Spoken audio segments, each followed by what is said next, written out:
हमारी आज की कहानी है पाप और पुण्य।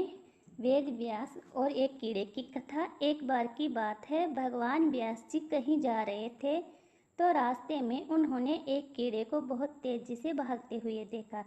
व्यास मुनि ने उस कीड़े की भाषा में उसी से पूछा, क्यों भाई, तुम इतनी तेजी से क्यों भागे जा रहे हो? तुम पर क्या विपत्ति आने वाली है?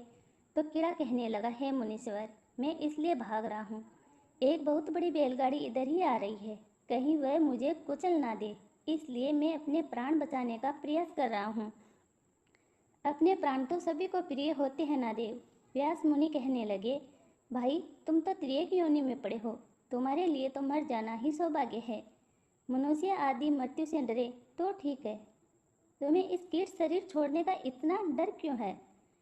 कीड़ा कहने लगा, महर्षि, मुझे मृत्यु से भय नहीं है, मैं तो यह सोचकर भयभीत हूँ कि मुझसे भी अधिक अदम कोट की योनियाँ हैं, मैं कहीं मरकर उन योनियों में ना चला जाऊँ।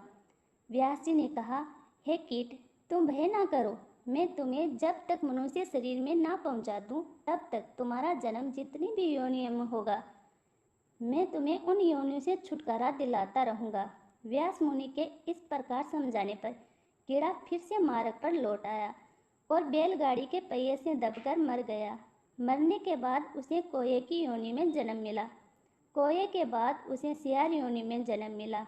वह जब जब जहाँ जहाँ पैदा हुआ, व्यास मुनि ने जाकर उसे पूर्व जन्म का स्मरण करा दिया, जिसे वह उस योनि से शीघ्र मुक्त हो गया। इस तरह वह जीव कभी स्याही, कभी गोहा, कभी मृग तो कभी पक्षी के रूप में जन्मता रहा। व्यास मुनि उनका उद्धार करते रहे। इसी तरह वह चांडाल, शूद्र, वैश्य, क्षत्रिय, फिर ब्राह्मण बना। तब भगवान व्यास जी ने उसे मंत्र दीक्षा देकर अपना शिष्य बना लिया। उसे चारों वेदों का ज्ञान हो गया। तो एक बार व्यास मुनि ने उस बालक को, जो अभी 5 साल का ही था, नंदभद्र की शंका का समाधान करने के लिए भेजा। नंदभद्र को यह शंका थी कि पापी मनुष्य सुखी क्यों देखे जाते हैं। तभी उस बालक ने नंदभद्र के प्रश्न का समाधान इस प्रकार किया, जो कि उनका प्रश्न था कि पापी मनुष्य सुखी क्यों रहते हैं।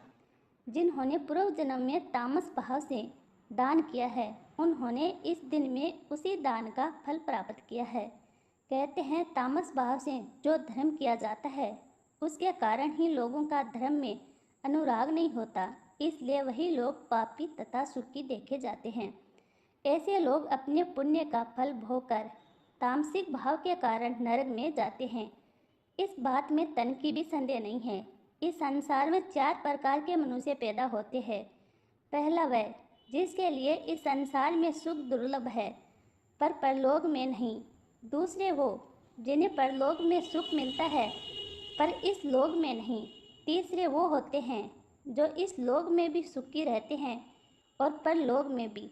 चौथे वो होते हैं जिन्हें ना इस लोक में सुख है और ना ही परलोक में। जो लोग पिछले किसी पुण्य से इस लोक में सुखी रहते हैं, वह इस सुख के आनंद में नए पुण्य पार्जन नहीं करते। उनके लिए वह सुख केवल इसी लोक में रहता है, परलोक में नहीं मिलता। कुछ लोगों के पूर्व जन्म के पुण्य तो नहीं होते, पर वह तपस्या करके नए पुण्य पार्जन कर लेते हैं। ऐसे लोगों को इस लोक में सुख नहीं मिल पाता है, तो वह परलोक में सुखी रहते हैं। तीसरे वह लोग होते हैं जो पिछले जन्म के पुण्य से इसी जन्म में सुखी रहते हैं। इस जन्म में नए पुण्य पार्जन भी कर लेते हैं, जिसके कारण परलोक में भी सुखी रहते हैं। ऐसे मनुष्य तो बहुत कम होते हैं जो इस लोक में भी और परलोक में भी सुखी रहते हैं। चौथे वह लोग होते हैं जिनका पिछला भी कोई पुण्य नहीं है और आगे भी कोई पुण्य पार्जन नहीं करते, इसलिए वह लोग यहाँ भी दुखी रहते हैं और परलोक में भी दुखी रहते हैं। इस तरह उस बालक ने नंदभद्र के प्रश्न का समाधान कर दिया। वही बालक अगले जन्म में कुरुसा और मित्रा का पुत्र हुआ, जो महर्षि मैत्र के नाम से प्रसिद्ध हुआ।